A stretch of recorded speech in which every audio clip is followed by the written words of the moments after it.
আমাদের অনন্য স্টোরি সকল প্রকার পার্ট গল্প দেখতে আমাদের চ্যানেলটি সাবস্ক্রাইব করে পাশে থাকা বেল আইকনটিতে ক্লিক করে অল নোটিফিকেশন অন করে দিন। মায়াপরি, মন খারাপ আপনার? আজকাল একটু বেশি ভাবুক দেখায় আপনাকে। মায়া এই পর্যায়ে আখিজোড়া মেলে তাকায়। শান্তর হাস্যোজ্জ্বল মুখমণ্ডলে দৃষ্টি স্থির রাখে কিয়ৎ সময়। এক প্রশ্নেই মনের মাঝে তোলপাড় করতে থাকা কথাটা বলে। মায়া মিথ্যা বলতে পারে না। মন তো একটু খারাপই, গ্রামের কথা খুব মনে পড়ছে। নানা ভাই নানিমণি কেউ তো আর নেই, কোথায় যেয়ে থাকবেন? ওই বাড়িতে যে দাঁড়াতে পারবেন তখন তো কেঁদে ফুটে ভাসাবেন। আমি যাব, আমার বাড়ি ওটা।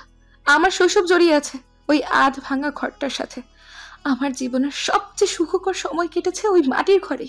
আচ্ছা মায়াপরি, শুনুন, ওখানে আপনাদের জমি যতটুকু আছে ততটুকু জায়গা ছোট্ট পরিসরে সুন্দর একটা বাড়ি করা যাবে। আমরাও মাঝে মধ্যে ছুটিতে যেয়ে ওখানে থাকতে পারবো। প্রস্তাবটা নিঃসন্দেহে মন খুশি করার মতো, কিন্তু মায়া একটুও খুশি হয় না। উল্টো চোখ জোড়া ছলছল করে ওঠে। আমি ওই বাড়ি ভাঙবো না। মায়ের চোখের কোণে জমে থাকা পানি শান্তর নজর এড়ায় না। হাসির ছেলেটা। আল্লাহ, মেয়েটা এত কাঁদতে পারে, চোখ তো নয় যেন সমুদ্র। ওটা ভাঙবো কখন বললাম? তাহলে? মায়া ভ্রু কুচকে বলে, বাড়ির সামনে আপনাদের উঠোনের কথা বলছিলাম, ওই জায়গাটাও বেশ খানি। মায়ের বদন জুড়ে খুশির ঝিলিক ছড়িয়ে পড়ে, উৎফুল্ল কণ্ঠে বলে ওঠে, তাহলে তো খুব ভালো হবে আদ্রতার বাবা। শান্ত ঘাড়টা কিঞ্চিত নামিয়ে মায়ের কপালে অধর ছুঁয়ে দেয়। মেয়েটার মুখের হাসি প্রসারিত হয়। আচ্ছা, আমি আগামীকালেই এই বিষয়টা নিয়েই দেখছি। এবার গ্রামে যেয়ে আপনাদের বাড়িতেও যাব। গ্রামে আমার কোনো বাড়ি নেই মায়াপরি। পুরুষালী হাসি খুশি মুখটা অকস্মাৎ গম্ভীর, কঠিন হয়ে ওঠে। গলার আওয়াজেও রাগ স্পষ্ট। মায়ার কথায় কোনো সাহস পায় না, ছোট্ট করে কথায় সায় জানায়। আচ্ছা। শান্তর মাঝে কোনো হেলদোল দেখা যায় না। দূরাকাশে দৃষ্টি রেখে কিছু হয়তো ভাবছে। ইস, এই কথাটা মায়া না বললেও পারতো। এখন মানুষটার মন খারাপ হয়ে গেল। মায়া ফের বলে, সরি। না, এবারও শান্তর থেকে কোনো প্রতিক্রিয়া পাওয়া যায় না। মায়ের মনটা খারাপ হয়। পরক্ষণে কিছু একটা ভাবতেই বাঁকা হাসে। মুখটা একটু উঠিয়ে শান্তর অধরে আলতো করে অধর ছুঁয়ে দেয়। ব্যাস, সাথে সাথেই কাজ হয়। শান্ত অবাক নয়নে মায়ের দিকে তাকায়। একটু না, বেশ অবাক হয়েছে ছেলেটা। মায়া ততক্ষণে উঠে বসেছে। ও খিলখিলিয়ে হাসছে। শান্ত নিজেকে আরো একবার খুইয়ে বসে নিজের প্রিয়তমার মাঝে। হাসির সুমিষ্ঠ গুঞ্জন হৃৎপিণ্ডের গতি ক্রমশ বাড়িয়ে দিচ্ছে। শান্ত ঘাটটা একটু এগিয়ে আনে, মুখটা মায়ের কান বরাবর এগোয়। আপনার হাসি আমার বুকে ঝড় তুলেছে মায়াপরি। সোনামি টর্নেডো বয়ে চলেছে। আপনাকে 2 বাচ্চার মা বানানো না অবধি এই ঝড় থামবে না। তৎক্ষণাৎ মায়ের কান দুটো গরম হয়ে ওঠে। মুখটা লালচে আভায় ছেয়ে যায়। লজ্জায় মুখ নামিয়ে নেয়। পরক্ষণেই শান্ত কিছু বুঝে ওঠার আগেই ওর বুকে মৃদু ধাক্কা দিয়ে ওখান থেকে উঠে দৌড়ে ঘরের ভেতর চলে যায়। হাসতে হাসতে প্রাণোচ্ছল কণ্ঠে বলে, আগামী 1 বছর আমার কাছে আসবেন না, নির্লজ্জ পুরুষ। আপনি আজকাল কেমন যেন লাগাম ছাড়া হয়ে গেছে। বুড়ো বয়সে ভিংরতিতে ধরেছে। মায়ের কথায় শান্ত উচ্চ শব্দে হেসে ওঠে। মায়াও ঘরের ভেতর থেকে আসছে। জীবন সুন্দর। সর্বহারা মায়াদের জীবনে শান্তর মতো কাউকে পেলে সেই জীবন ভীষণ সুন্দর। ওদের হাসির শব্দে কুটি আদ্রতার ঘুম ভেঙে যায়। হাত পা ছুঁড়ে কেঁদে ওঠে। মায়া দ্রুত কোলে উঠিয়ে নেয়। এখন এই দোষ কার হতে পারে শান্তর খুব করে জানা আছে। মায়াপরি, আমি কিন্তু নির্দোষ, আমার ঘাড়ের দোষ চাপাবেন না। মায়া মাত্রই কিছু বলার জন্য অষ্টজোড়া ফাঁক করতে নিচ্ছিল। শান্তর কথাটা শ্রবণ হতেই চুপ হয়ে যায়। সবটাই শান্ত খেয়াল করে আর তাতেই মুচকি হাসে। শান্ত এক দৃষ্টিতে নিজের মেয়ের দিকে চেয়ে থাকে। নিজের এই জীবনের সবটুকু সুখ ওইখানেই নির্ধারিত। প্রতিবারের মতো আজ আবারও মন থেকে তাইবকে ধন্যবাদ জানাই। ভাগ্যিস সেদিন ছেলেটা মায়াকে গ্রহণ করেনি, তাই তো এত সুন্দর রূপকথার মতো একটা জীবন পেয়েছে শান্ত। নিজের মায়াপরি নিজের প্রিয়তমাকে পেয়েছে। মুচকি হেসে আলহামদুলিল্লাহ পড়ে। প্রাকৃতিক নৈসর্গিক সৌন্দর্যের প্রতীক সুইজারল্যান্ডের বুকে রাত নেমেছে। দূরাকাশে দেখা মিলেছে সুন্দরী শশীর। নিজের মৃদু আলোয় ঝলমলিয়ে তুলেছে প্রকৃতি। বইছে শীতল হাওয়া। রাস্তার পাশ ঘেঁষে দোতলা একটা বাড়ি বুক ফুলিয়ে দাঁড়িয়ে আছে। বাড়ির প্রাঙ্গণে মাদুর বিছিয়ে আড্ডায় মজেছে ছোট্ট এক পরিবার। মাদুরের চারপাশ ঘিরে পরিবারের সদস্যদের অবস্থান। মাঝখানে সন্তান নাস্তা রাখা, যেমন মুড়ি মাখা, কিছু ভাজা পোড়া, সঙ্গে চা। হৃদিতের ঘাড় ধরে ঝুলছে 2 বছরের ছোট্ট মেহেরাজ। সে খাচ্ছে কম, বাবাকে জ্বালাচ্ছে বেশি। মৌনতা একটু গম্ভীর স্বভাবের, নামের মতো স্বভাবেও ভীষণ মিল পরিলক্ষিত। কথা একদম কম বলে, দু একটা কথা বললেও বাবার সাথে। মায়ের সাথে সবসময় লেপটে থাকে, অথচ কথা বলে না বললেই চলে। মেহেরাজ মৌনতা টুইন্স। মৌনতা 3 মিনিটের বড় আর মেহেরাজ ছোট। পরে ভীষণ মিশুকে, বয়স এখন তার 5, মুখ দিয়ে কথার ফোয়ারা ছোটে। আর মেহেরাজ সে তো দুষ্টবুদ্ধির কারখানা। বাব্বা। ছোট্ট মেহেরাজ ডাকে। হৃদিত প্রত্যুত্তর করে, বলুন প্রিন্স। মাম্মা নেগে?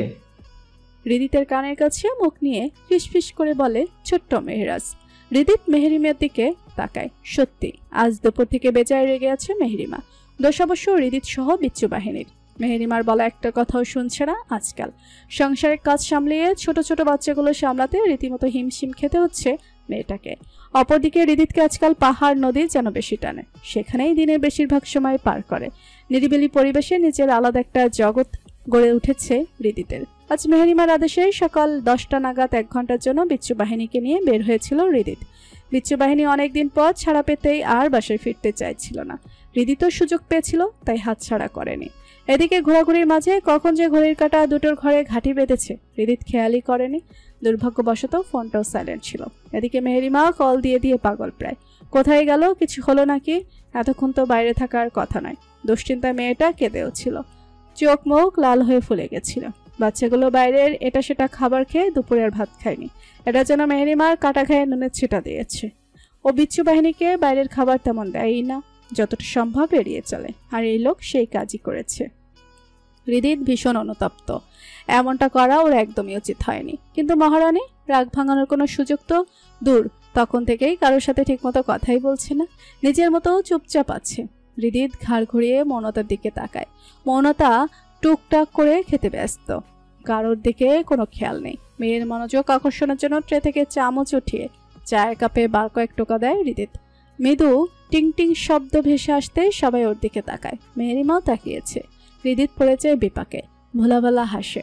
মেহেরিমার চোখ জোড়া ছোট ছোট হয়ে আসে। মনে মনে হেসে গড়াগড়ি হচ্ছে মেয়েটা। তবে তা বুঝতে দিলে তো।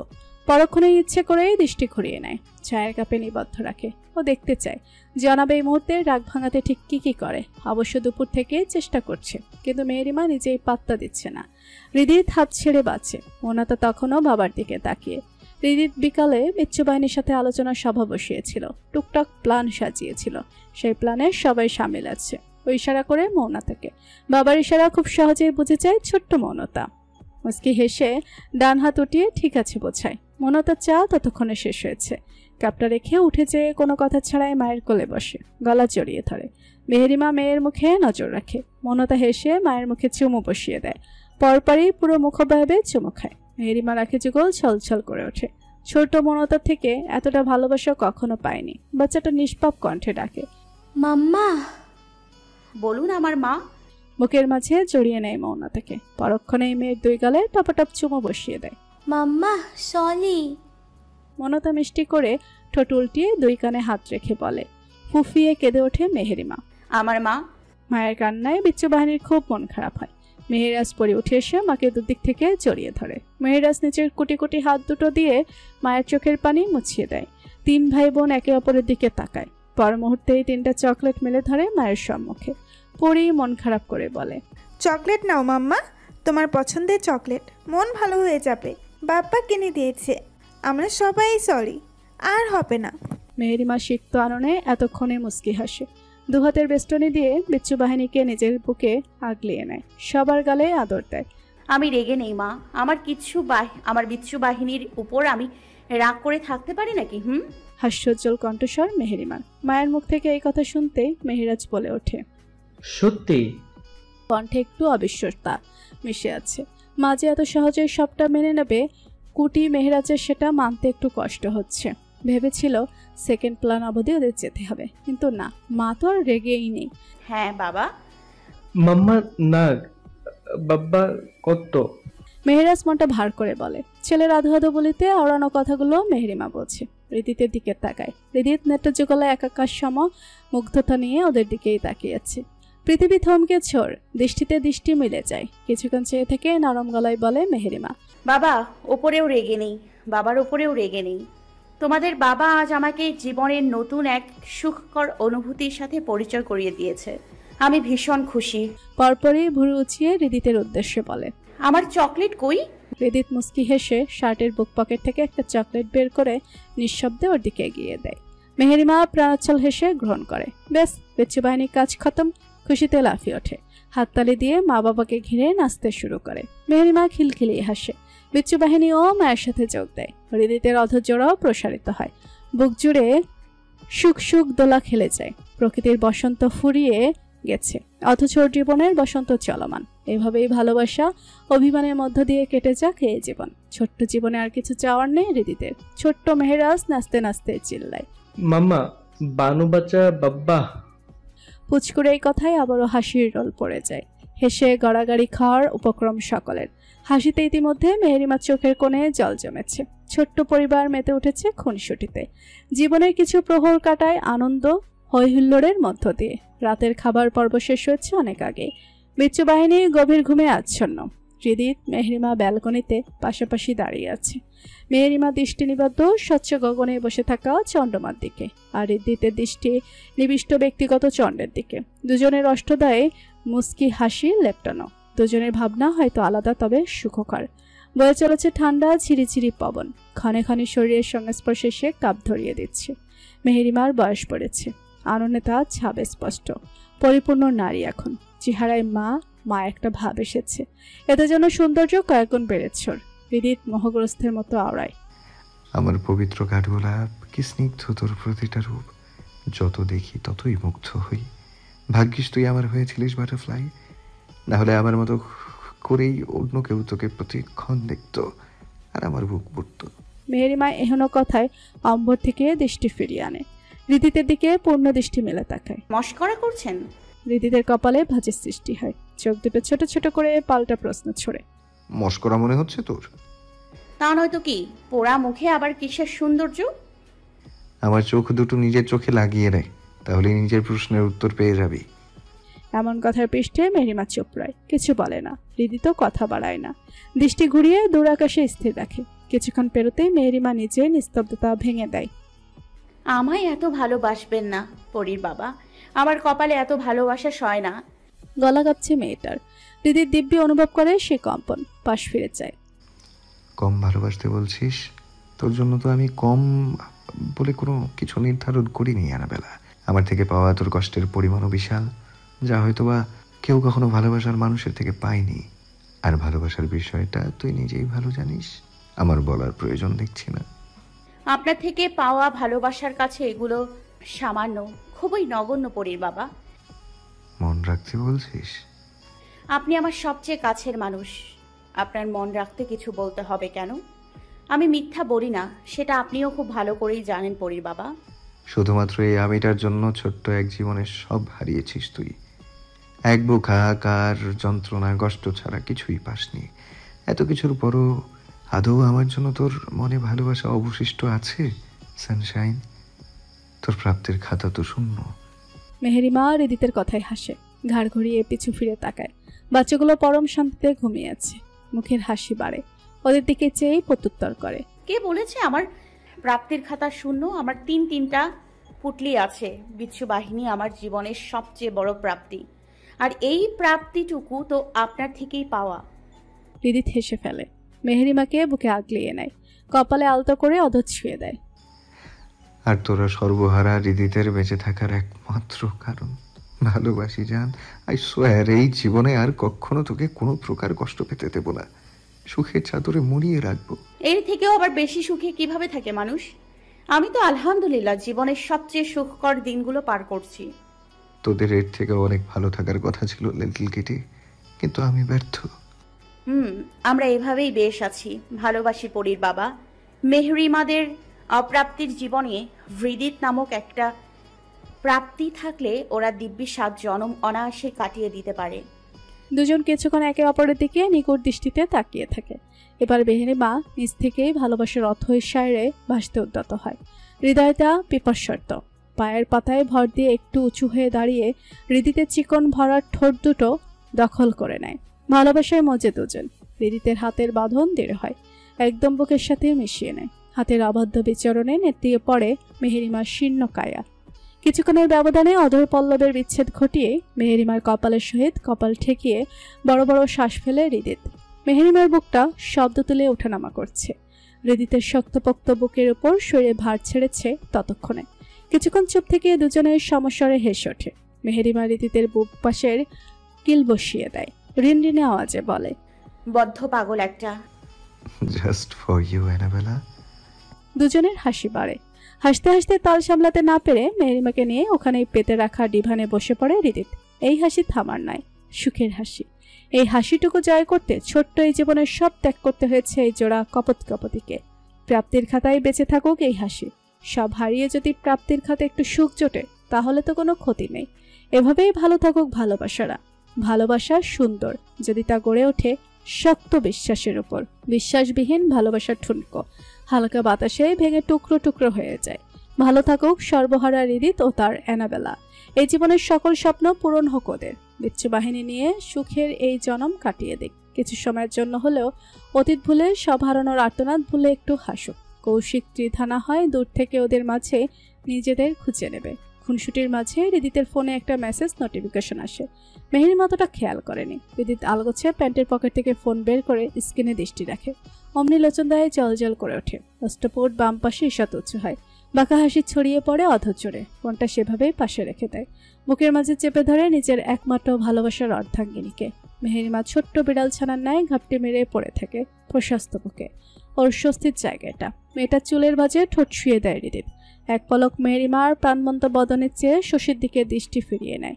ভাঙা গলায় আনমনে গেয়ে ওঠে, চলো বলে ফেলি কত কথা কলি, জন্মেছে বলতে তোমায়, তোমাকে চাই। ঝলসানো রাতের এ পোড়া বরাতে, তুমি আমার অন্ধকার আর রোশনাই।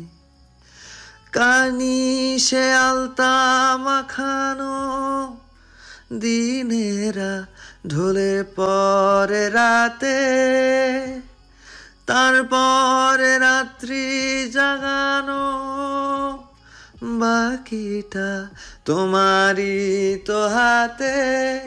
জেগে জেগে আমি শুধু ঘুমিয়ে পড়তে চাই, থেকে থেকে সেই মায়াতে যাই, বেড়াতে যাই, তোমাকে পাই। বাংলাদেশের বুকে রাত নেমেছে। সময় রাত 10টা। জঙ্গলের মাঝে সে পুরনো বাড়িতে এসেছে আবির। বুক ব্যথা সইতে না পেরে একা একাই ছুটে এসেছে। ভালোবাসার শেষ অস্তিত্ব এই আধভাঙা ঘরটার মাঝে আছে। ফোনের ফ্ল্যাশ লাইট অন করে ওই নোংরা ফ্লোরেই বসে আছে ছেলেটা, নীরবে কাঁদছে। ছেলেরা নাকি সহজে কাঁদে না, সেই কথা আজকাল ভুল প্রমাণ করে চলেছে আবির। সবসময় ছেলেটার ভীষণ কান্না পায়। চার দেয়ালের মাঝে নিজেকে বন্দি করে কাঁদে। এই জীবনে ভার আর বইতে পারছে না। জীবনের প্রথম ও শেষ ভালোবাসা ছিল কেবলমাত্র একটা ভুল মানুষকে ঘিরে। সেই ভালোবাসা আজ ওকে নিঃস্ব করে ছেড়েছে। কান্নার বেগ বাড়ে। ফ্লোরে জমে থাকা ধুলো খামচে ধরে চিৎকার করে কাঁদে। পরক্ষণেই পাগলের মতো ধুলোবালি হাতড়াতে শুরু করে। যদি ভালোবাসার মানুষের শেষ চিহ্ন হিসেবে এক মুঠো ছায়া মেলে, কিন্তু না। 5 বছরের ব্যবধানে তার অস্তিত্ব পৃথিবীর বুক থেকে মুছে গেছে। ফুলের মাথা টেকিয়ে গুনগুনিয়ে কাঁদে ছেলেটা। ওভাবেই অস্পষ্ট শব্দে আওড়ায়, স্বল্প সময়ের জন্য আমার জীবনে এসে আমাকে এমন বাজেভাবে এলোমেলো করে দিলে কেন নিষ্ঠুরিনী? ভালোবেসেছিলাম তোমায়, কোনো পাপ তো করি নাই, তবুও এত বড় শাস্তি আমায় কেন দিলে? আমি আবির এই শাস্তির ভার বহন করতে অক্ষম। তোমার সাথে আমার চুক্তি কেন হলো না? আমি মুক্তি চাই। ছেলেটার কান্নায় ক্রমশ ভারী হয়ে অন্ধকারে মোড়ানো প্রকৃতি। ওরাও নিষ্পাপ একটা ছেলের ভালোবাসা হারানোর কষ্ট করছে, তবে নিজের অপারগতাও প্রকাশ করে। প্রকৃতির বিচার এমনই, পাপ করলে তার শাস্তি তাকে পেতেই হবে, শুধুমাত্র কিছু সময়ের অপেক্ষা। কিন্তু আফসোস, অলিভিয়া নামক ওই পাপীগুলোই দিন শেষে জিতে যায়। হেরে যায় নিষ্পাপ আবিররা। তারা ভালোবাসা হারিয়ে হয়তো পাগল হয়, নয়তো দেশান্তরী হয়। হ্যাঁ, ভালোবাসা এর সংজ্ঞা মানুষভেদে পরিবর্তনশীল। কেউ পেয়েও মূল্য দেয় না, কেউ হাজার চেয়েও পায় না। কেউ বা একপাক্ষিক ভালোবাসায় আমৃত্যুদগ্ধ হয়, কেউ বা ভালোবাসা হারিয়ে নিজেকে জীবন্ত লাশ বানিয়ে নিজের সাথে যুদ্ধ করে পৃথিবীর বুকে নিজের অস্তিত্ব টিকিয়ে রাখে। মধ্য সর্বরী ঘড়ির কাঁটা দুটোর ঘরে অবস্থান করছে। অন্ধকারচ্ছন্ন স্বেচ্ছাতে রুমের ফ্লোরে অর্ধমিত অবস্থায় পড়ে আছে নির্বাণ তালুকদারের বাবা নাউফেল তালুকদার, সম্পর্কে আরিশার চাচাতো চাচা। বিগত 1 মাস ধরে এভাবেই আছে মানুষটা। সেই সময় নিজের দলের সবার পরাজয় দেখে দেশ ছেড়ে পালিয়েছিলেন। পরিস্থিতি ঠান্ডা হতে দীর্ঘ 5 বছর পরে এই তো কয়েক মাস আগেই দেশের মাটিতে পা রেখেছেন। ভেবেছিলেন হয়তো সবাই সব ভুলে গেছে। বোকা মানব। প্রতিশোধের আগুনে জর্জরিত অন্তর কখনো প্রতিদ্বন্দ্বীদের ভোলে না। উনি যেভাবে আছেন এর থেকে মৃত্যু সহস্রগুণ ছেড়েও প্রতিটা সেকেন্ড মৃত্যুর জন্য প্রহর গুনে চলেছেন। নিজেই নিজের মুক্তি পেতে মুখিয়ে আছেন। অকস্মাৎ বদ্ধ ঘরের দরজাটা শব্দ তুলে খুলে যায়। ওনার দিকে এগিয়ে আসে একটা মানব ছায়া। প্রতিটি পদযুগল অটল নির্ভীক, কম্পন ধরিয়ে চলেছে বন্ধ ঘরের পরিবেশে। একভাবে এখানে পড়ে থাকা দরুন পৃথিবীর বুকে কখন দিন নামে আর কখন রাত নামে নওফুল তালুকদার বুঝতে অপারগ। ঘরে কারোর উপস্থিতি অনুভব করতে উনি নড়ে চড়ে খুব কষ্টে উঠে বসেন। সামনে নিজের নিষ্প্রাণ দৃষ্টি মেলে তাকান, কিন্তু সবটাই অমানিসার চাদরে মোড়ানো, কিছুই দেখার উপায় নেই। ফলস্বরূপ সামনে কে উপস্থিত উনি ঠিক বুঝতে পারেন না। তখনই চলে ওঠে একটা লাইটার। লাইটারের আবছা হলুদ নিয়ন আলোয় সম্মুখে উপস্থিত একটা নারী মূর্তি ওনার চক্ষুগোচর হয়। চোখে মুখে একরাশ ভয় হানা দেয়। মুখ দিয়ে গোঙানির আওয়াজ ভেসে আসে। হয়তো উনি কিছু বলতে চাইছেন। সামনে উপস্থিত ব্যক্তি বাম হাতে গিয়ে ওনার মুখের কাপড় খুলে দেয়। সেকেন্ডও পেরোয় না, উনি কাঁপা কাঁপা গলায় সাথে সাথে বলে ওঠেন, আপনি? জি, আপনার আতঙ্ক। এখানে? কথা শেষ করতে পারে না। পরপর 3টা শুটে মাথা থেকে খুলি উড়ে যায়। নিথর শরীরটা ফ্লোরে ঢলে পড়ে। মাথার ভেতরে থাকা সকল পদার্থ পোকার ন্যায় কিলবিল করে বেরিয়ে আসে, ছড়িয়ে পড়ে ফ্লোরের একাংশ জুড়ে। পেছন থেকে ভাসমান হয় পুরুষালী বজ্রনিরেট কণ্ঠস্বর, perfect, you look like Abani Sheikh.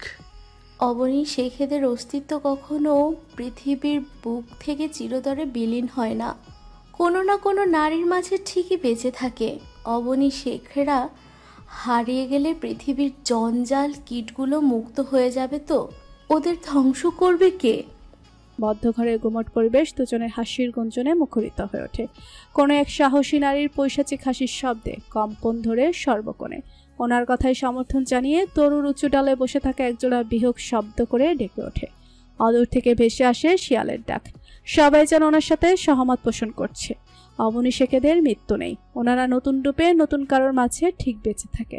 কালের বিবর্তনে কেবলমাত্র নতুন রূপে ফিরে আসে। বেবি গার্ল, তুমি আমার হয়েও কেন হলে না?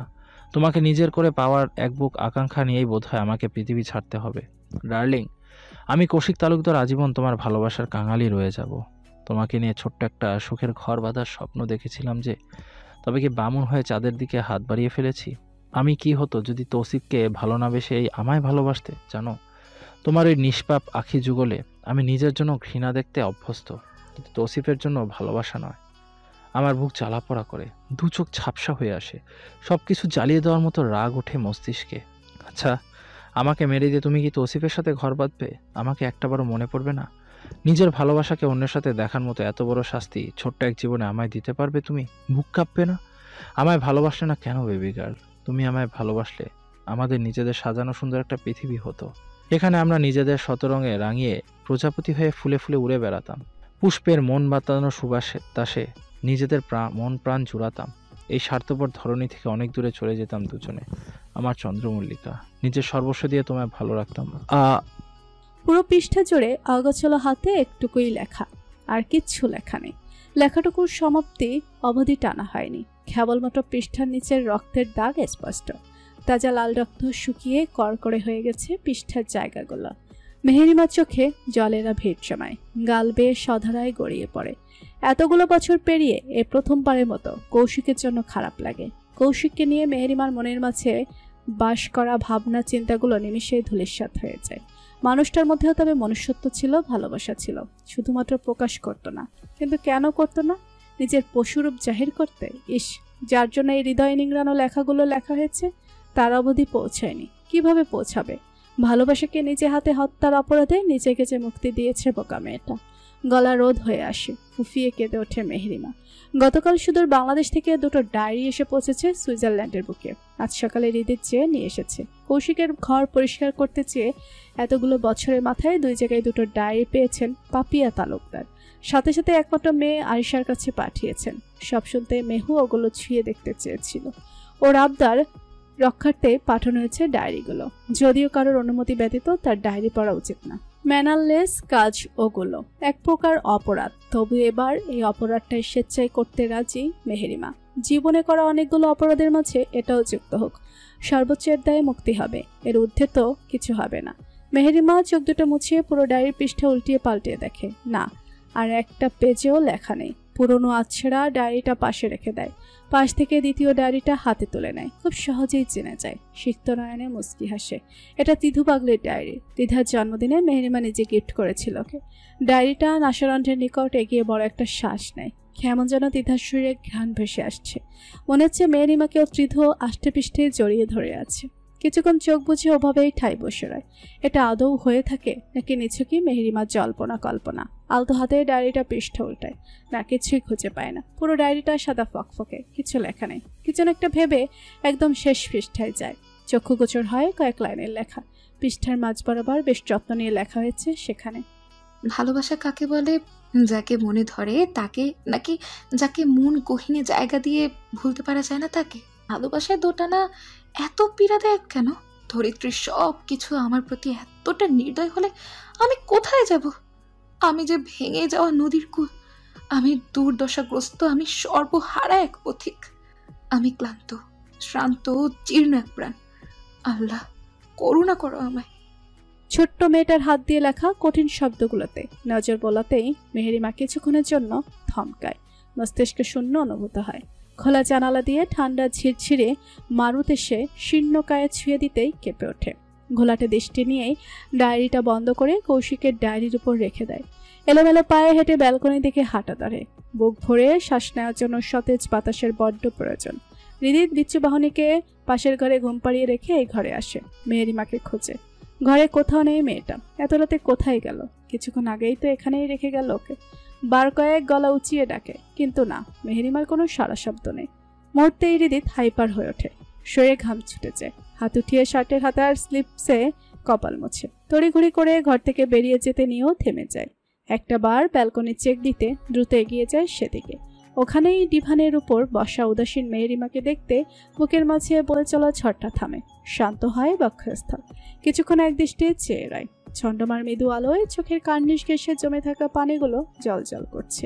দীর্ঘশ্বাস ফেলে সামনে এগোয়। মেহেরিমার পাশে বসে। মেয়েটা এতক্ষণে পাশে কারোর অনুপস্থিতি অনুভব করে। ঘাড় ঘুরিয়ে চায়।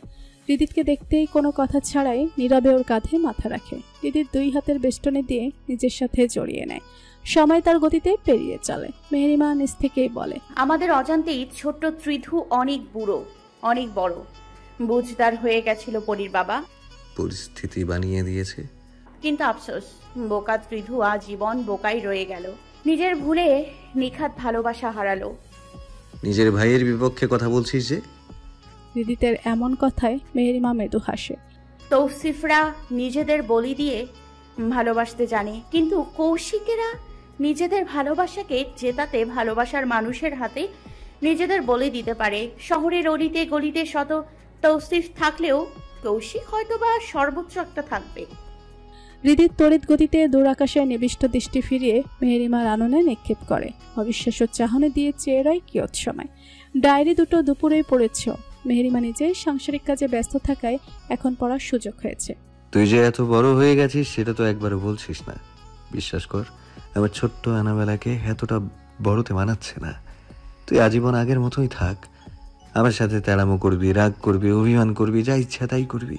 তবু এতটা বড় হোস না অ্যানাবেলা, যে আমি আমার অ্যানাবেলাকে বুঝতে না পারি। আমি আমার এই ব্যর্থতাকে মেনে নিতে পারবো না। হৃদিতের কথায় মেহেরিমা ওর দিকে তাকায়। এতক্ষণে বুকের মাঝে ঘাপটি মেরেছিল। মুখ তুলে হৃদিতের গালে কয়েকবার অধর ছুঁয়ে দেয়। পুনরায় বুকের মাঝে মাথা রাখে। আপনার সকল ব্যর্থতা আমি পুষিয়ে দিব পরীর বাবা। আচ্ছা, যে যাকে চায় সে তাকে পেলে কি এমন ক্ষতি হতো? এই যে একজনকে নিজের সবটুকু উজাড় করে ভালোবেসেও তাকে না পাওয়া, তাকে নিয়ে বুকের মাঝে পুষে রাখার শত স্বপ্নের কবর দিয়ে পৃথিবী থেকে চিরতরে হারিয়ে যাওয়ার যাতনা প্রকৃতি কিভাবে সয়? মানুষ এক জীবনে সব পেয়ে গেলে না পাওয়ার দুঃখ উদযাপন করবে কি নিয়ে? সব পেলে জীবনের প্রকৃত আনন্দ থাকে না অ্যানাবেলা। ঠিক এজন্যই আমরা জীবনের সব হারিয়ে এখানে দাঁড়িয়ে আছি, তাই না পরীর বাবা? হয়তোবা। ত্রিধু, শ্রেয়া মা, আমার মায়ের জন্য কষ্ট হয় আপনার? এই প্রশ্নে হৃদিত চুপ রায়। বেশ কিছুক্ষণ পেরোনোর পরেও কাঙ্ক্ষিত জবাব না পেয়ে মেহেরিমা মুখ তুলে যায়। সাথে সাথে গালে কয়েক ফোঁটা পানির অস্তিত্ব অনুভব করে। তবে কি মানুষটা কাঁদছে? পরীর বাবা। মেহেরিমা নরম সুরে ডাকতে হৃদিত ফুঁপিয়ে ওঠে। এতগুলো বছর একসাথে থাকার পরেও এই প্রথমবারের মতো স্বচক্ষে হৃদিতের কান্না দেখার সুযোগ হয় মেহেরিমার। মেয়েটা নিজের রক্তিম ফুলো ফুলো চোখ দুটো বড় বড় করে চেয়ে থাকে। পরক্ষণে এই দুপায়ের উপর ভর দিয়ে বসে হৃদিতকে জাপটে ছড়িয়ে ধরে। হৃদিতের মাথাটা বুকের মাঝে আঁকড়ে রাখে, চুলের ভাঁজে বার কয়েক ঠোঁট ছোঁয়। ছেলেটা কথা বলতে পারে না, কান্নার দরুন পেটটা কাঁপছে। মেহেরিমার নেত্র জোড়া দিয়েও বাড়িধারা নেমেছে ইতিমধ্যে। মেয়েটা হৃদিতকে সময় দেয়, সময় পেরোয়। হৃদিত নিজে একটু স্বাভাবিক করে, তবে মেহেরিমার বুক থেকে মাথা তোলে না। সেভাবেই কাঁপা কাঁপা গলায় বলে, আমি শেষবার আমার ত্রিধকে দু চোখ ভরে দেখতে পারিনি অ্যানাবেলা। ওকে বলতে পারিনি ও আমার হৃদয়ে কতখানি জুড়ে আছে। আমি আমার রাগ সংবরণ করতে পারিনি। আমার দু হাতে মায়ের প্রাণ নিয়েছি। আমি ইগোর জন্য শেষবারের মতো মায়ের ইচ্ছা পূরণ করিনি। মাকে একটাবার বা বলে ডাকিনি। আমি নিজের মায়ের কাছে অবহেলা পেয়ে যাকে মায়ের স্থানে বসিয়েছিলাম তাকে শেষবারের মতো দেখতে পারিনি। তার শেষ কথা পাইনি আমি। তার জানাজায় শরীক হতে পারিনি। তার কবরে আমার দু মুঠো মাটি রাখতে পারিনি আমি। আমি আমার অনাগত সন্তান হারিয়েছি। কতগুলো বছর আমি আমার জন্মভূমি দেশের বাতাসে বুক ভরে শ্বাস নিইনি। আমি পালিয়ে এসেছি। আমি একজন ফাঁসির আসামি, লিটল গিটি। আমি তোকে ব্যতীত এই জীবনে কিচ্ছু পাইনি সানশাইন। এই না পাওয়ার আফসোসগুলো আমাকে এতগুলো বছর ধরে তাড়া করে বেড়ায়। বিশ্বাস কর, আমায় একটু ভালো থাকতে দেয় না। আমি ভালো নেই অ্যানাবেলা। কথা কম বলা গম্ভীর ছেলেটাও আজ মনের ব্যথাগুলো সহজেই উজাড় করে দেয়। অবশ্য এতে ভালো বই খারাপ নেই, একটু হলেও তো মনটা হালকা হবে। কাউকে বলতে না পারা কথাগুলো মানসিক অশান্তির যন্ত্রণা বহুগুণ বাড়িয়ে দেয়। মেহেরিমা মাথায় হাত বুলিয়ে দিয়ে প্রত্যুত্তর করে, আমি আছি তো। আপনার অ্যানাবেলা ঠিক আপনাকে কোনো না কোনোভাবে ভালো রাখবে। কাঁদবেন না পরীর বাবা, আমার বুক ব্যথা। হয়তো আমাদের পুচকু আল্লাহর কাছে খুব ভালো আছে। ও হয়তোবা আমাদের কাছে ভালো থাকতো না, তাই আল্লাহ ওকে নিজের কাছে ফিরিয়ে নিয়েছে।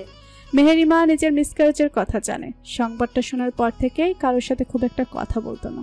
সবকিছুতেই কেমন যেন অশান্তি অনুভব হতো।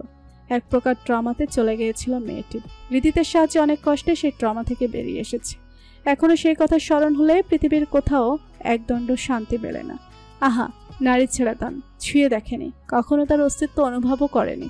তবুও তাকে হারিয়ে মায়ের অন্তর রোজ কাঁদে। মায়ের এমনই। হৃদিত এতক্ষণে নিজেকে ছাড়িয়ে নেয়, ত্বরান্বিত হাতে চোখ মুখ মুছে ফেলে।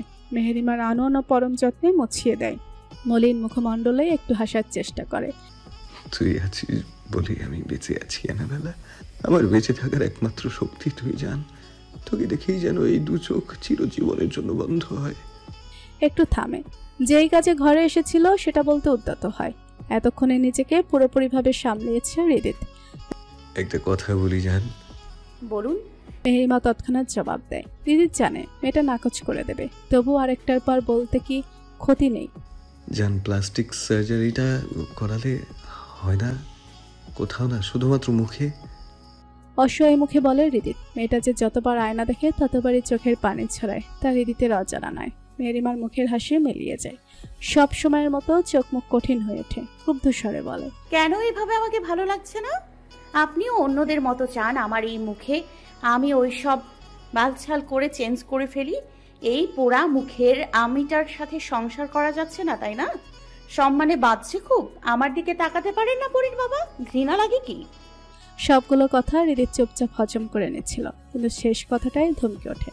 থাপ্পড় দিয়ে সব কটা দাঁত ফেলবো। তোকে বলেছি আমি ঘৃণা করি, বল বলেছি? মেহেরিমা ছলছল চোখে চেয়েছে। ধমকটা ঠিক হজম করতে পারেনি। সেটা খেয়াল করতে হৃদিত একটু নরম হয়। ওকে দুহাতে নিজের সাথে জড়িয়ে নেয়।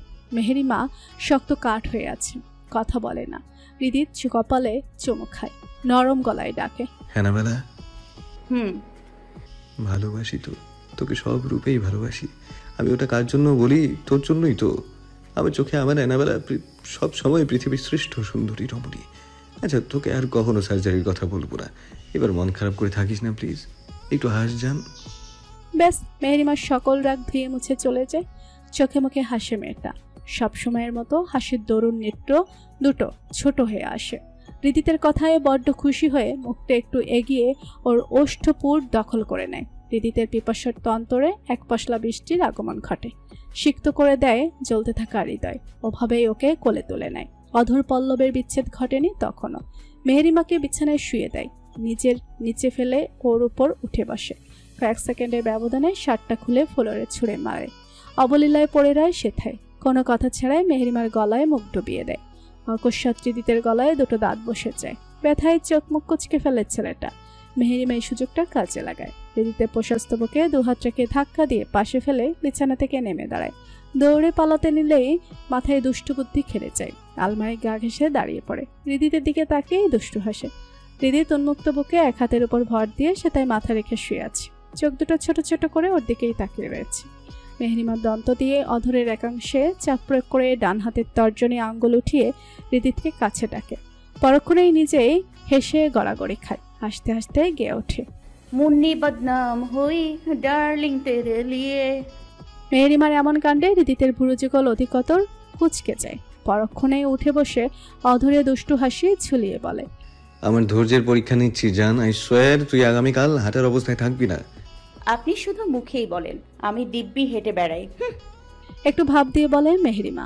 কপালের উপর পড়া চুলগুলো ফু দিয়ে উড়িয়ে দেয়।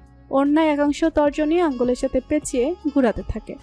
রিদিত ভেতরে ভেতরে বেশ মজা পাচ্ছে, বাঁকা হাসে। তোকে যদি ধরতে পারি। ওর মুখের কথা কেড়ে নেয় মেহেরিমা, শেষ করতে দেয় না। আপনি আমাকে ধরতে পারবেন না মিস্টার। আমি এক্ষুনি পাশের রুমে যে দরজা লক করব। ওহো, তাই নাকি? রসিকতা মিশ্রিত কণ্ঠস্বর রিদিতের। ইয়াপ। রিদিত বিছানা ছেড়ে দাঁড়াতেই মেহেরিমাকে আর কে পায়ে ভদর দেয়। রিদিত ওর পিছু ছুটেছে। ওর বড় বড় কদমে প্রায় মেহেরিমাকে ধরে ফেলার উপক্রম। মেহেরিমা ঘরে ঢুকে দ্রুত দরজা লক করতে নিলে উপাস থেকে বাদশাদের রিদিত। এই ঘরে যদি জনপ্রকাশ প্রকাশ করে আর মেহেরিমা ধরা পড়ে যায় তাহলে মেয়েটার জীবন তেজপাতা বানিয়ে ছাড়বে একদম। হার মানা যাবে না। নিজের সর্বশক্তি দিয়ে দরজাটা আটকাতে চেষ্টা করে, কিন্তু রিদিতের শক্তির সাথে বুঝি পারে মেহেরিমা। অসহায়মুখীভাবে অত্যল্প মিষ্টি সুরে ডাকে, ওরে বাবা। সেকেন্ডের ব্যবধানে বইয়ের এমন রং বদলানোতে হৃদয় বেশ অবাক হয়। এটাকে কি কোনোভাবে মুড সিং বলে? আবারও নতুন কোনো সদস্যের আগমন হতে চলেছে নাকি? পর মুহূর্তেই মেয়েটার উদ্দেশ্য বুঝতে পেরে হেসে ফেলে। বলুন ম্যাডাম। মেহেরিমার মতো করেই আহ্লাদে সুরে বলে, সমস্যা নেই, উঠে বললে তুই আবার ঘুম পাড়িয়ে দিবি। মেহেরিমা হতাশ হয়। রিদিত অবশ্য সেভাবে শক্তি প্রয়োগ করেনি, কেবলমাত্র ডান হাতের সাহায্যে এসব চাপ দিয়ে রেখেছে। এতেই যেন মেয়েটার নাজেহাল অবস্থা। দেখুন পরীর বাবা, আমি ওইসব। মেহেরিমার কথা কোনো দিকে যাচ্ছে রিদিত বোঝে। অমনি মুখের কথা কেড়ে নেয়, একটু লজ্জা পাওয়ার ভান ধরে। ছি জান, সে মনীয় চিন্তা ভাবনা। আমাকে তোর অমন মনে হয়? আমি ভদ্র নিষ্পাপ একটা ছেলে, বউকে একটুখানি আদর দিতেই তো চেয়েছি, এর বেশি কিছু তো না। আর তুই আমার নামের পাশে আজে বাজে ট্যাগ লাগাতে যাচ্ছিস। আরেকবার সেই মনীয় মাইন্ড। মুখটা এগিয়ে দরজার ফাঁকে রাখে। এই শোন, তোর বলা ওইসব আবার কি? আমি তো সেই সব সম্পর্কে কিছু জানি না। ওইসব খায় নাকি গায়ে মাখে আনাবেলা, একটু বুঝিয়ে দিবি আমাকে? মেহেরিমা বুঝতে পারছে জনাব কোমর বেঁধে মাঠে নেমেছে। কাঁদো কাঁদো ফেস করে মেয়েটা।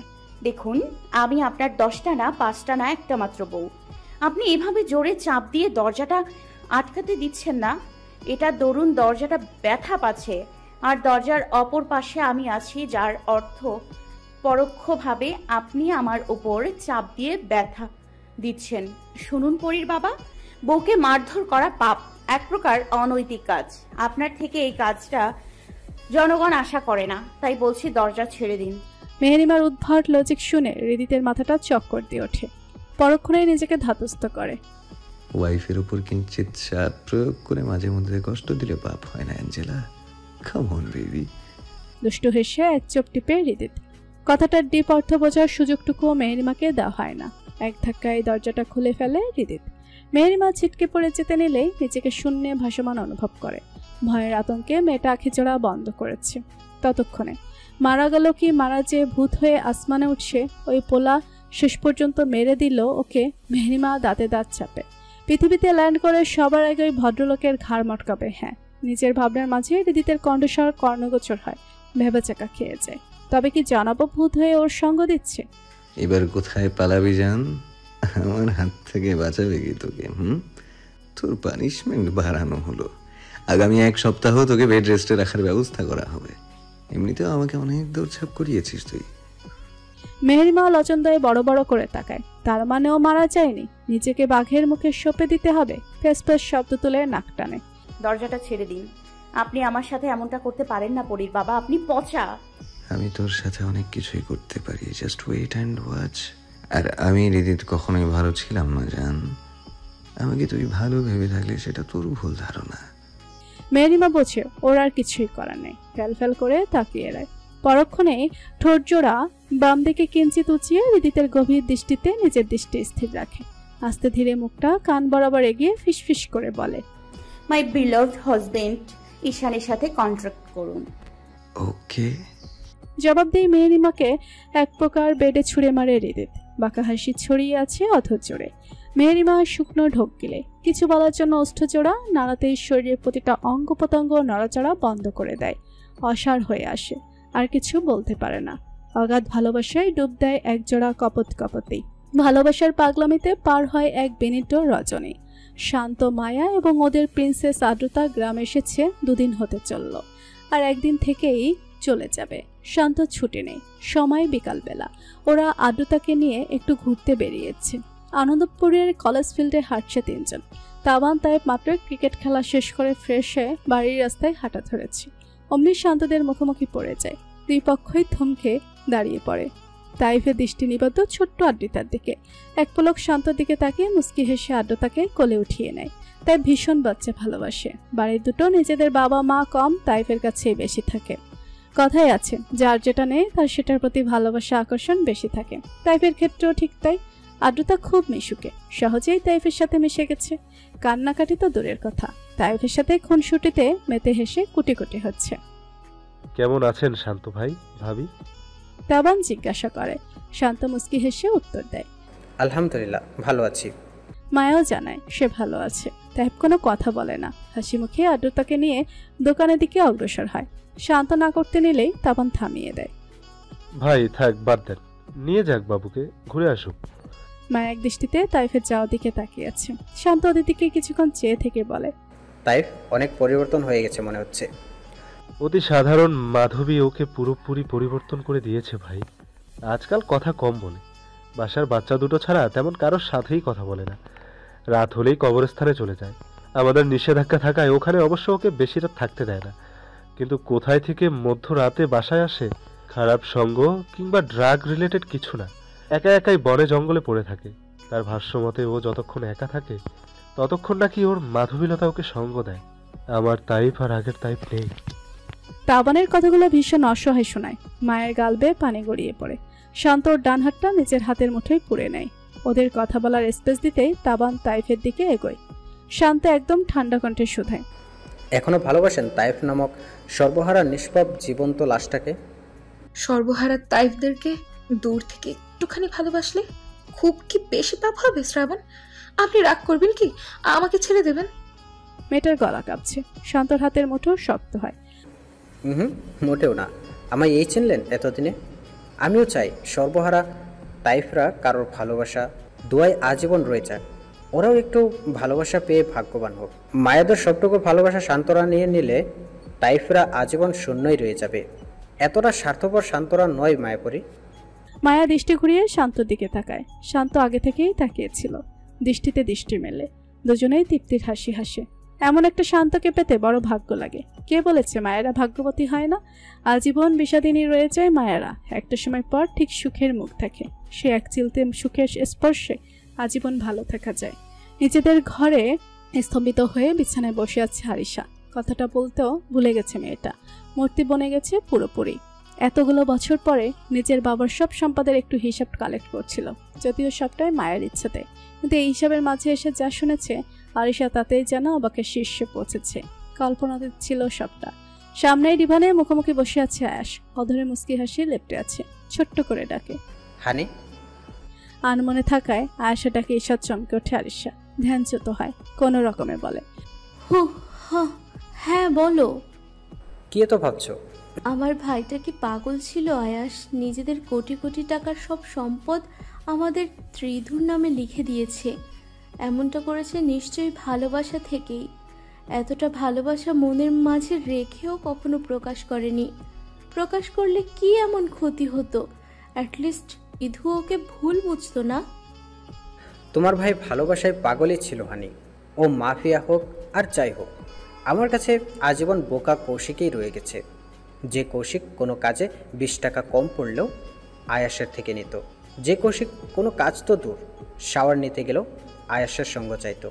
ও আমার কাছে আজীবন সেই নিষ্পাপ কৌশিকই রয়ে গেছে গো। সবই বদলেছে, কিন্তু ওর প্রতি আমার ভালোবাসা একটুও বদলায়নি। আমার কাছে আমাদের বন্ধুত্বের বন্ধন এখনও অটল। ঠিকই বলেছ, আমার ভাই সত্যিই বোকা, না হলে নিজের হাতে নিজের ধ্বংস কে ডেকে আনে? আরিশা ডুকরে কেঁদে ওঠে। আয়াস হন্তদন্ত হয়ে ছুটে এসে ওকে বুকের মাঝে জড়িয়ে নেয়, আশ্বাস দেয়, মাথায় হাত বুলিয়ে দেয়। কিছু সময়ের ব্যবধানে আরিশার কান্না একটু কমে। আয়াস রয়ে শুয়ে বলে, ভালোবাসা নামক শব্দটার কাছে আমরা অসহায় হানি। যে একবার মন থেকে কাউকে ভালোবেসেছে, কারোর মায়ে পড়েছে, সে জানে এই ভালোবাসা শব্দটার ওজন কতখানি। সবাই এই ওজন বইতে পারে না। কোনো কিছুর প্রতি আসক্তি না থাকলে এই জীবন ভীষণ সুন্দর।